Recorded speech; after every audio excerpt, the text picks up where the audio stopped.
시몬 베드로가 이를 보고 예수의 무릎 아래에 엎드려 이르되 주여 나를 떠나소서 나는 죄인이로소이다 하니 이는 자기 및 자기와 함께 있는 모든 사람이 거기 잡힌 것으로 말미암아 놀라고 세베대 아들로서 시몬의 동업자인 야고보와 요한도 놀랐습니다. 예수께서 시몬에게 이르시되 무서워하지 말라 이제후로는 내가 사람을 취하리라 하시니 그들이 배들을 육지에 대고 모든 것을 버려두고 예수를 따르니라. 아멘. 독일의 어느 타운에 피아니스트가 살았습니다. 독주회를 준비하며 광고를 내는데 그래도 많은 관중을 모으고 싶어서 그 당시에 유명한 음악가였던 프란츠 리스트의 제자라고 자신을 소개했습니다. 물론 거짓말이었어요.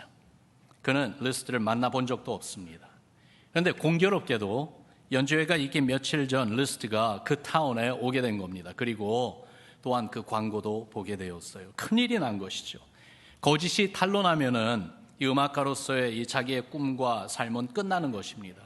그러나 이미 거짓 광고를 내었기 때문에 무슨 손을 쓸 그러한 방법이 하나도 없었어요. 그래서 그가 100배 용기를 내어서 리스트를 찾아갔습니다. 그리고는 무릎을 꿇고 용서를 빌었습니다. 제가 선생님의 이름을 허락 없이 사용했어요. 아무 자격도 없는데 당신의 제자라고 그렇게 했습니다. 용서해 주세요. 리스트가 이 이야기를 듣고 미소를 지으며 대답해 주었습니다. 당신 정말 큰 잘못을 했군요. 그러나 누구든 실수를 저지를 수 있습니다.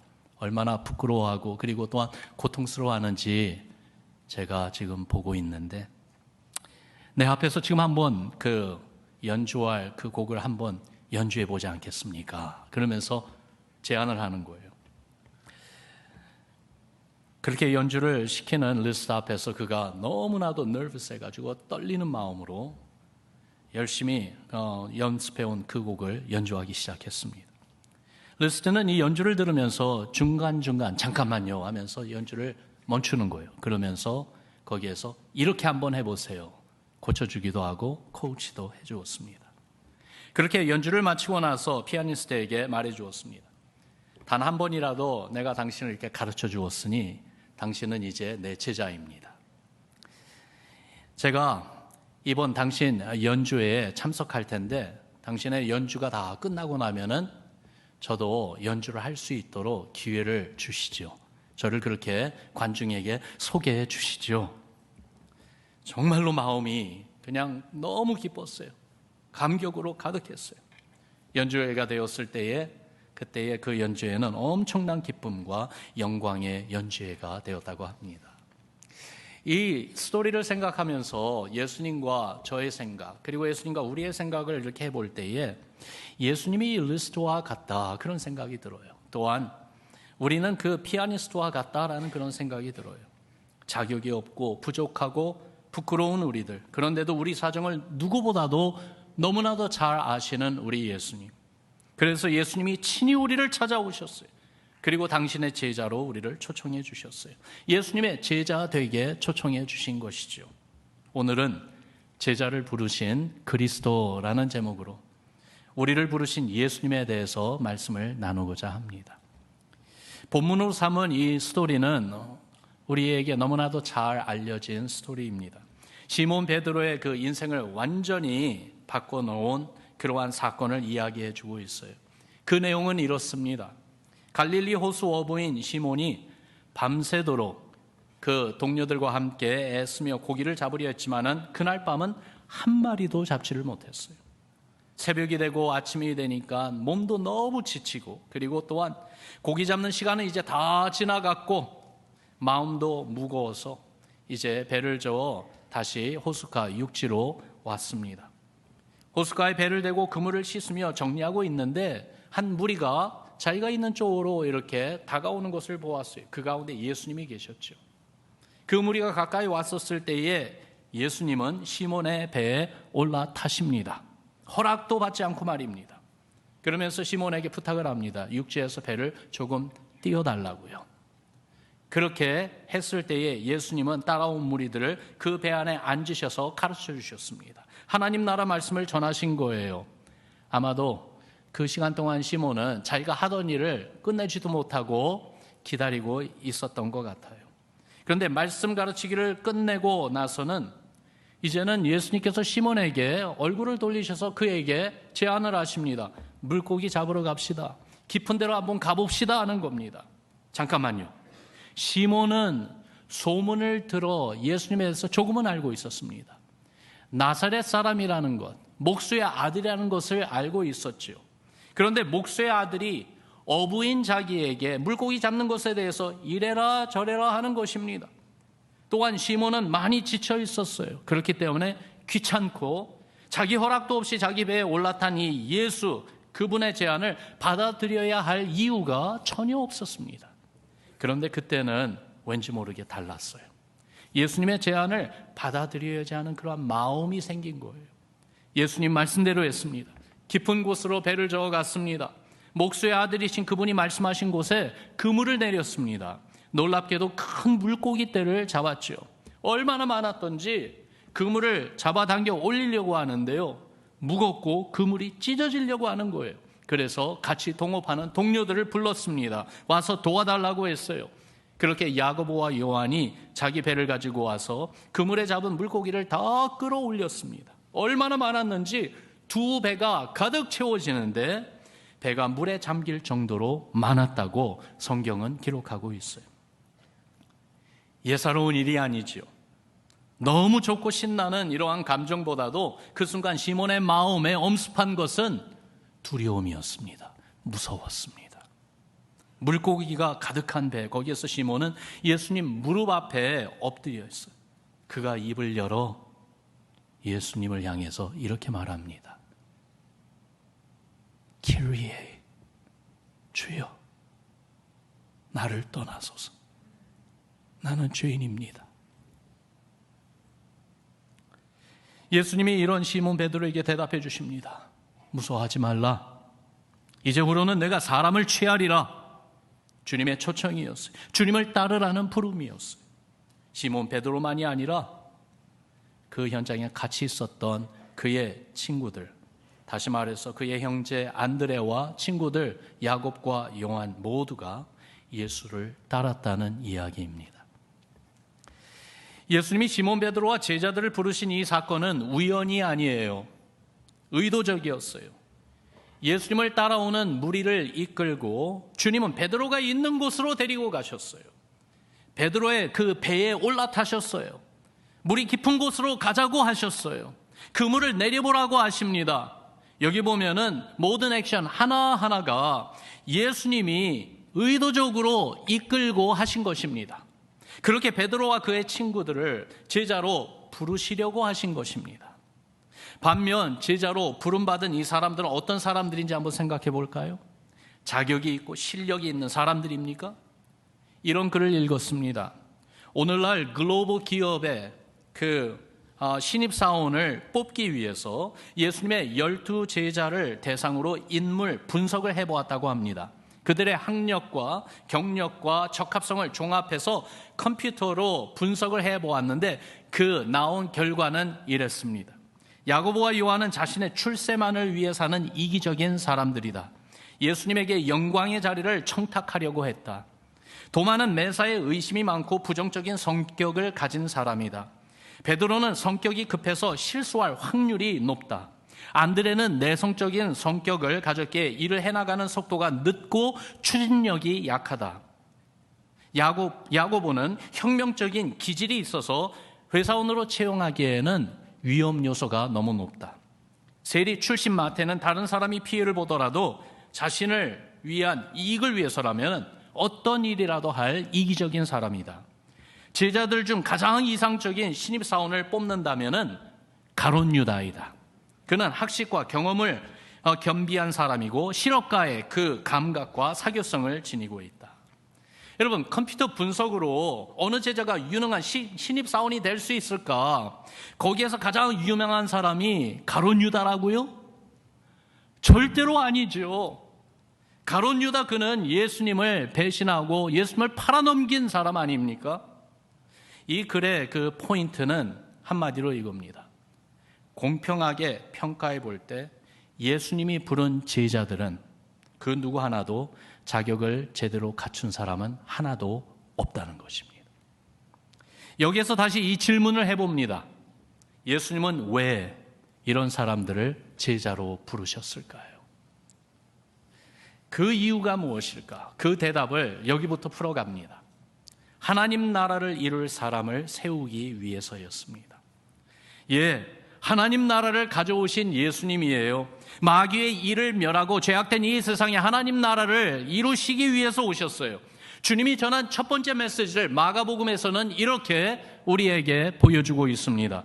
예수님이 갈릴리에 오셔서 하나님의 복음을 전파하여 이르시되 때가 찼고 하나님의 나라가 가까이 왔으니 회개하고 복음을 믿으라. 하나님 나라를 전하셨어요. 그러며 하신 사역도 그 내용을 보면은 하나님 나라의 능력을 보여주셨어요. 귀신을 쫓아내고 병든 자를 고쳐주시며 죽은 자를 살리시는 그 기적을 통해서 죄와 사망의 권세를 이기시는 하나님의 통치를 보여주셨습니다. 이 사명을 이루어가기 위한 하나님의 방법은요, 제자를 세우시는 것이었어요. 그래서 하나님의 복음을 전파하며 바로 제자를 부르시는 일을 먼저 하셨지요. 그들을 데리고 다니셨습니다. 그리고 십자가 죽음과 부활 이후에 떠나실 때는 이 제자들에게 사명을 주시는데 그 사명도 보니까 세상 모든 족속으로 제자를 삼으라, 제자 삼는 것을 사명으로 주셨습니다. 그리고 그 제자들이 어디를 가든지 성령의 권능으로 예수님의 증인이 될 것이라고 하셨습니다. 이런 내용을 볼 때 하나님 나라를 이루기 위해서 하나님이 선택하신 그 방법은 다른 것이 아니라 제자를 부르시는 것이었어요. 이 대업을 이루기 위해서 제자를 부르실 때에 어떤 기준으로 무엇을 위해서 제자를 부르셨는지 그 내용을 마가복음 3장에 보면은 잘 짤막하게 요약해서 이렇게 말해줍니다. 우리 같이 읽어보죠. 시작. 또 산에 오르사 자기가 원하는 자들을 부르시니 나온지라. 이에 12를 세우셨으니 이는 자기와 함께 있게 하시고 또 보내사 전도도 하며 귀신을 내쫓는 권능도 가지게 하려 하심이로라. 아멘. 이 말씀을 보면은 예수님이 어떤 기준으로 제자들을 찾아가서 불러주셨는가, 거기에 대한 답을 처음부터 보여줍니다. 어떤 기준이요? 예수님이 원하시는 자를 부르셨다고 말씀하고 있습니다. 예수님이 원하시는 자들이요. 주님의 주권적인 선택입니다. 어떤 자격 조건을 찾아서 그 자격 조건에 맞는 사람을 부르신 것이 아닙니다. 성품이 좋거나 실력과 재능이 있거나 정말 하나님 나라를 세워가는데 주역으로 쓸만한 그 제목이 되는 그런 모습이 보였기 때문이 아니었습니다. 오히려 그 출신을 볼 때, 성격을 볼 때, 학력을 볼 때, 사회적 지위를 볼 때 어느 기준으로 보나 미달하는 사람이었습니다. 그런데 여기 한 가지 중요한 것이 작용하고 있었는데, 아무리 부족하고 미달되는 사람들이라 할지라도 예수님이 원하는 사람들이었어요. 여기에서 큰 위안을 받습니다. 우리도 주님의 제자로 부름을 받았습니다. 믿으시면 아멘 합시다. 우리도 예수님의 제자로 주님이 부르셨어요. 주님이 우리를 택해 주셨어요. 우리가 특별하기 때문에요? 우리가 탁월하기 때문에요? 우리가 대단하기 때문에요? 아닙니다. 아닙니다. 우리가 정말로 믿을 만한 그러한 부분이 있기 때문에요? 아닙니다. 다 아닙니다. 오직 하나, 주님이 원하셔서 우리도 부르셨다는 사실을 잊어서는 안 됩니다. 그게 바로 은혜지요. 주께서 우리에게 베풀어 주신 은혜 말이에요. 주님이 이루어 가시는 대업을 위해서 여러분과 저를 부르셨어요. 함께 가자고, 함께 하자고, 함께 하나님 나라를 이루어 가자고 우리를 부르셨어요. 일방적으로 부르시고 또한 우리를 제자 삼아 주셨던 것이에요. 저도 저 자신을 되돌아볼 때 제 나이 6살 때 어린 나이에 인근에 있는 교회 사모님이요, 저를 교회 데리고 가셨어요. 그 당시에 우리 부모님은 교회를 다니지 않으셨어요. 예수님을 모르셨어요. 그런데 어린아이였던 저를 매 주일마다 오셔서 부르시고 교회에 데리고 가셨어요. 그렇게 주님이 그 사모님을 통해서 저를 당신에게로 부르셨던 것입니다. 여러분도 주님이 일방적으로 다가오셔서 부르신 스토리들이 있지 않습니까? 관계를 통해서 아니면은 어떤 계기를 통해서 우연히 일어난 일이 아니라 정말로 예수님이 여러분을 원하셔서 찾아오셨던 것이죠. 그렇게 주님을 믿고 따르는 제자로 불러주신 것입니다. 그러면 주님이 이루어 가시는 하나님 나라의 주역으로 삼으시겠다고 하시는 것이죠. 주님이 원하는 자들을 제자로 부르셨는데 그렇게 부르신 제자들, 주님이 어떻게 하시려고 부르셨는가? 또 말씀을 보니까 주님과 함께 있게 하시려고 부르셨다고 말합니다. 예수님 당신을 보여주고 싶으셔서 함께 데리고 있었습니다. 주님이 하시는 일을 보게 하시고 주님이 가르치시는 말씀을 듣게 하시고 주님과 함께 교제하며 주님을 알아가게 하셨습니다. 심지어 예수님이 가장 힘들 때에도 겟세마네 동산에서 십자가 고난을 준비하는 그 기도하시는 그 시간에도 주님은 당신의 제자들을 곁에 있게 하셨어요. 마태복음 26장에 보니까 제자들을 향해서 예수님이 이런 말씀을 하셨어요. 너희는 여기 머물러 나와 함께 깨어 있으라. 정말로 어렵고 힘든 그 시간에도 예수님은 제자들이 함께 있기를 원하셨던 것입니다. 여러분, 그리스도의 제자의 특권이 무엇인지 아십니까? 정말 예수님을 따르는 제자로서 우리가 누릴 수 있는 특권이요, 주님이 함께 해주신다는 것이. 그러면 주님이 계신 그곳에 함께 있게 해주신다는 것입니다. 절대로 버리지 않으십니다. 절대로 홀로 있게 하지 않으십니다. 함께 해주십니다. 그러면 주님과 함께 있을 때에 또한 주님이 계신 그곳에 함께 있게도 해주십니다. 제자의 삶을 살며 제자의 사명을 감당해 나갈 때 주님이 주신 약속이 분명히 있지 않습니까? 마태복음 28장 맨 마지막 절 마지막 부분에 볼지어다 내가 세상 끝날까지 너희와 항상 함께 있으리라. 주님이 제자를 부르신 이유가 이렇게 그들을 제자 삼기를 원하셨고 또한 그들과 함께 있으시려고, 그러면서 하나님의 대업을 이루어 가시기 위해서 그들을 훈련시키고자 제자로 부르신 것입니다.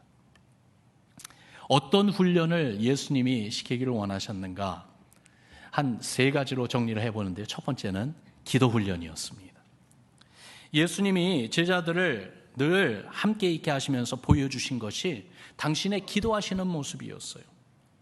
예수님은 그의 삶 우선순위가 기도였습니다. 매일매일 미명에 기도하셨습니다.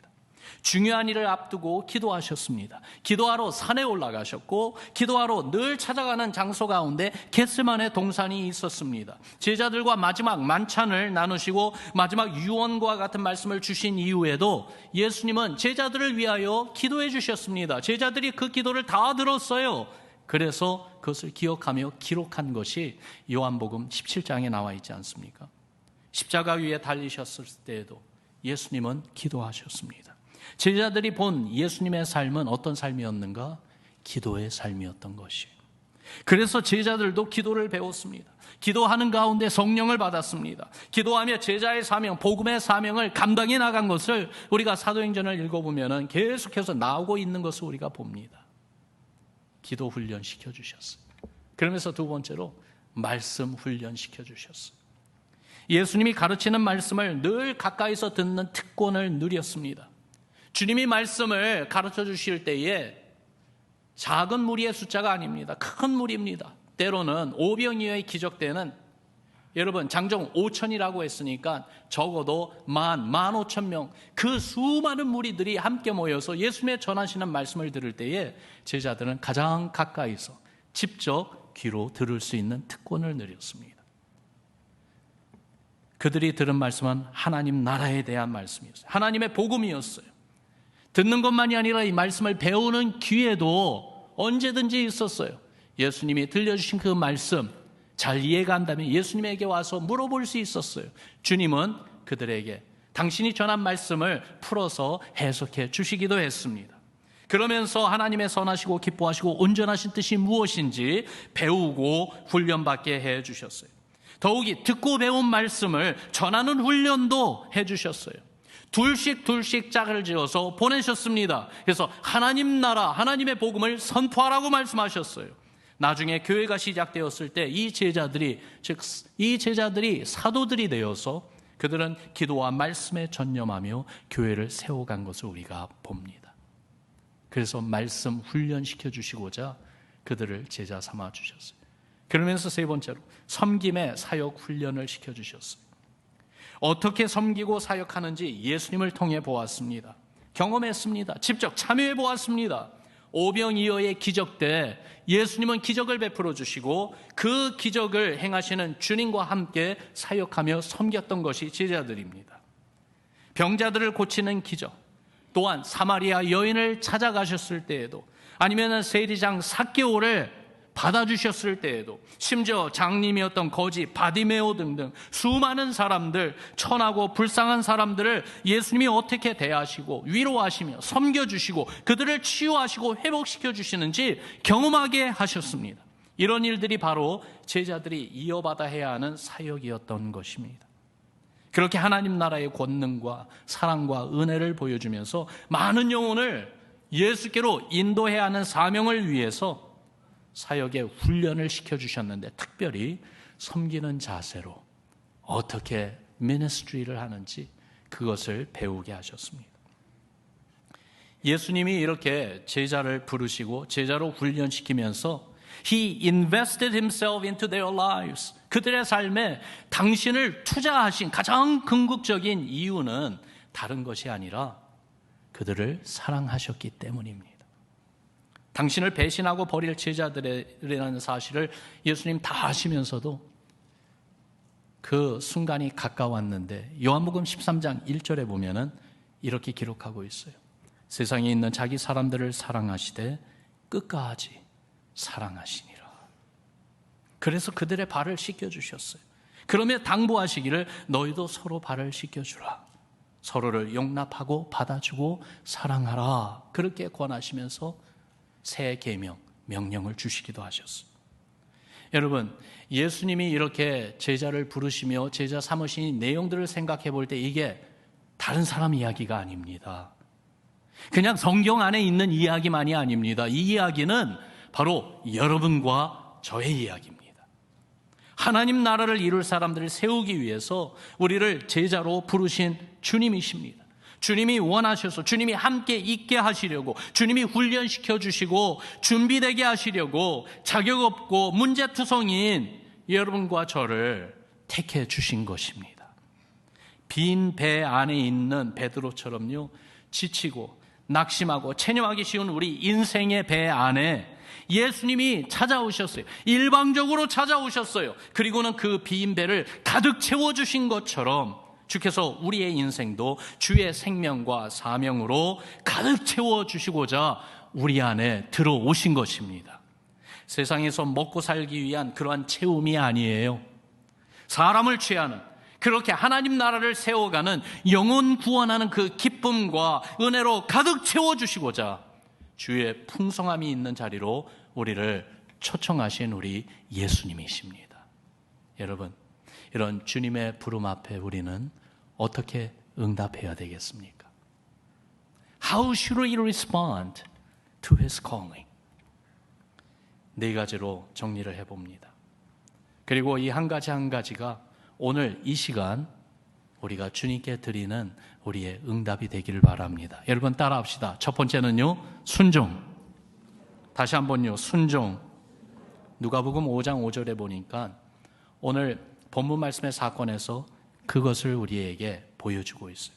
5절 말씀 같이 읽어봅시다. 시작. 시몬이 대답하여 이르되 선생님, 우리들이 밤이 새도록 수고하였으되 잡은 것이 없지만은 말씀에 의지하여 내가 그물을 내리리이다 하고, 상황을 이야기하고 있고요, 그러나 그 가운데 가장 중요한 신앙을 보여주고 있어요. 우리가 살아가는 삶의 상황 가운데 신앙을 붙들어야 되는데 그 신앙을 붙든다는 게 뭔지 명확하게 보여줍니다. 여기 보니까 말씀에 의지하여. 따라합시다. 말씀에 의지하여. 다시 한번요. 말씀에 의지하여. 그것이 바로 우리의 고백이 되기를 바라요. 그것이 바로 우리의 선언이 되기를 바라요. 우리가 살아가는 매일매일의 삶 가운데서도 말씀에 의지하여라는 이 고백이 우리 마음에 있고 우리의 입술에 있기를 바랍니다. 그렇게 선언하시고 선포하시며 살아가는 우리가 되기를 바랍니다. 왜요? 말씀에 의지하여. 이 말은 무슨 말이냐면 순종하겠다는 것이. 순종한다는 것이 무엇입니까? 내 생각을 내려놓겠다는 것입니다. 내 경험, 내 의지, 내 야망, 내 계획, 내 뜻, 내가 주인이 되겠다는 그 모든 것, 그것들을 다 내려놓을 때 순종할 수 있습니다. 말씀에 의지하여. 여기에 초점이 지금 나에게 말씀하신 주님에게 옮겨갔어요. 주님이 하신 말씀에 초점을 맞추고 있는 것이에요. 여러분, 예수님을 내 삶에 모시고 살면서도 예수님을 체험 못하는 이유가 어디에 있겠습니까? 순종하지 않기 때문 아닌가요?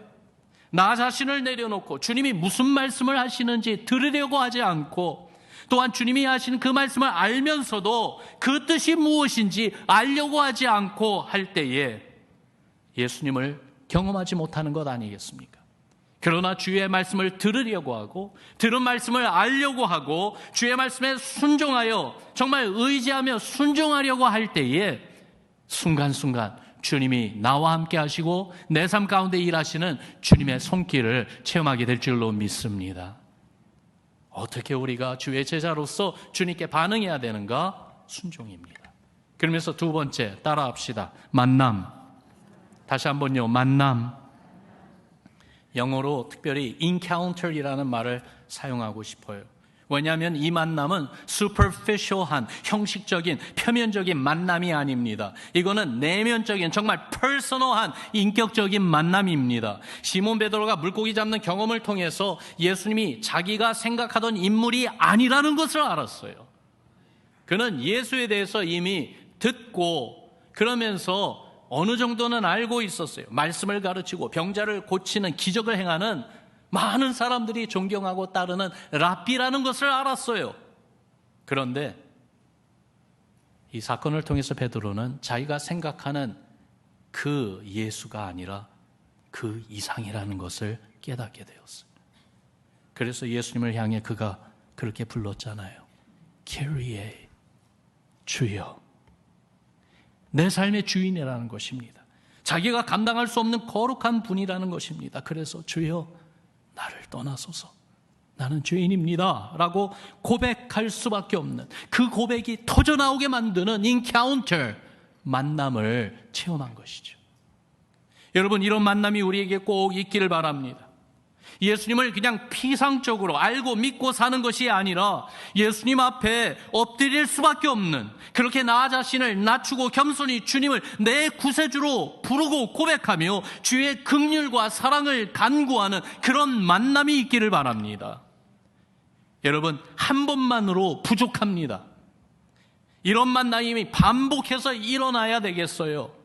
예배 시간마다, 지금 이 시간도 주님을 이렇게 만나기를 소원합니다.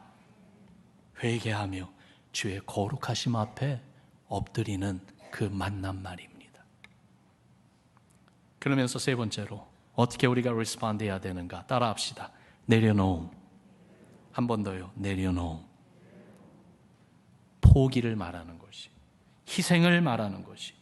11절 말씀해 보니까 그들이 배들을 육지에 대고 모든 것을 버려두고 그랬어요. 모든 것을 버려두고. 이게 웬 말입니까? 어부가 물고기를 잡기 위해 일한 것 아닙니까?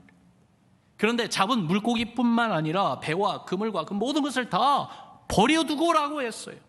어떻게 이런 일이 일어날 수 있습니까? priority, 우선순위가 바뀌니까 이런 일이 일어나는 거예요. 삶의 목적이 바뀐 것입니다. 제자로 부르시는 그 부름에 응하기 위해서 여러분, 이 바뀜이, 이 변화가 있어야 합니다. 재물을 많이 가졌던 청년, 유능한 청년, 예수님이 그 청년을 사랑하셔서 내가 가진 것들을 다 팔아 가난한 사람에게 다 나누어주고 너는 나를 따르라 초청해 주셨건만 그는 자기가 가진 것을 내려놓을 수가 없었어요. 그래서 근심하며 예수님에게 등을 돌리고 멀리 떠나버렸습니다. 여러분, 프라이어리티가 변해야 합니다. 무엇이 가장 중요한지 알게 되면은 그것을 위해 다른 것들은 다 내려놓을 수 있습니다. 목적과 목표가 분명하다면은 다른 것들은 필요한 대로 수단과 방법으로 사용하는 것뿐입니다. 예수님이 우리 삶의 프라이어리티가 되기를 바랍니다. 그래서 주님을 얻기 위해서, 주님을 더욱더 알기 위해서, 주님의 제자로 살기 위해서 주께서 허락하신 모든 것들, 이 모든 것들을 다 내려놓을 수 있는 용기와 결단이 있기를 주님의 이름으로 축원합니다. 그러면서 네 번째, 어떻게 응답해야 될까? 따라합시다. 따르는 헌신. 한 번 더요. 따르는 헌신. 오늘 본문 맨 마지막에 어떻게 보면은 성경에서 제자도에 대해서는 가장 중요한 문구가 여기 나와요. 이렇게 증거를 합니다. 예수를 따르니라. 여러분 따라합시다. 예수를 따르니라. 한 번 더요. 예수를 따르니라. 너무나도 심플하고 간단한 표현 같지만은 그러나 이 안에 엄청난 내용이 담겨져 있지요. 여러분, 예수를 따르는 사람들이 제자들입니다.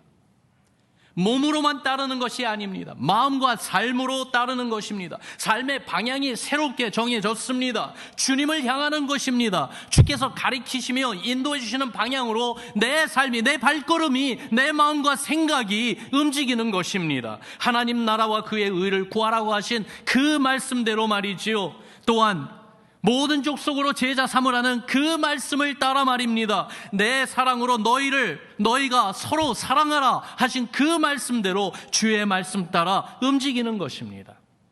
이제는 예수님을 닮아서 기도하며 말씀에 순종하며 복음을 증거하는 삶을 사는 것입니다. 그게 바로 예수를 따르는 것이에요. 그리고 예수를 따르는 자가 예수의 제자예요. How are we doing? 우리는 얼마나 예수님을 잘 따르고 있는지요. 아직도 주저주저하고, 아직도 거부하고, 아직도 주님과 씨름하면서 예수님은 나를 따르라 초청하시고 계속 부르시건만 아직까지도 제대로 따르지 못하고 있는 우리 삶의 분야는 있지 않은지요. 제자를 부르신 그리스도, 주님이 여러분과 저를 당신의 제자로 삼으셨습니까? 그렇다면 지금 이 순간 다시 한번 결단합시다. 네 가지 다시 한번 정리해 보죠. 따라합시다. 순종, 만남, 내려놓음, 헌신. 이 네 가지를 이번 한 주를 살면서 다시 한번 돌아봅시다. 주님은 정말로 나를 사랑하시고 우리를 사랑하셔서 이렇게 찾아오시고 자격 없고, 그리고 정말 오히려 실수 많고 하나님의 영광을 가리우기 너무나도 잘하는 우리 이것만 그래도 우리를 사랑하신다고 당신 품에 안아주시고 함께 있게 하시고 우리를 훈련시켜 주시면서 하나님의 대업을 우리와 함께 이루어 가시겠다고 하시는데, 이렇게 부르신 주님의 그 초청에 나는 어떻게 응답하고 있는가? 오늘도 참으시며 오늘도 기다려 주시며 오늘도 같이 가자, 따라와라, 그렇게 초청해 주시는 주님 앞에 우리는 어떻게 반응할 것인가? 여러분, 이 내용들을 생각하며 우리 자신을 돌아보며 주님의 제자로 믿음의 발걸음 한 걸음 한 걸음 내딛어보지 않으시겠습니까? 그렇게 주님을 기쁘게 해드리며 하나님 나라를 이루어가는 그리스도의 제자, 또한 우리 주님의 교회 되기를 주의 이름으로 축원합니다. 독일의 어느 타운에 있었던 그 피아니스트처럼 우리 인생이 예수님으로 인해 놀라운 연주회가 되었으면 좋겠어요. 사람들 앞에서 하는 연주가 아니라 one and only audience, 하나님 앞에서 연주되는 그러한 우리의 삶, 예수님이 함께 하시고 우리의 능력 따라가 아니라 예수님의 그 능력으로 우리의 삶을 하나님 나라를 이루어가는데 주역으로 사용하시는 그 놀라운 삶이 되어서 엄청난 기쁨과 영광으로 가득한 복된 삶, 그리고 축복된 우리 교회 되기를 주의 이름으로 축원합니다. 우리 같이 기도하겠습니다.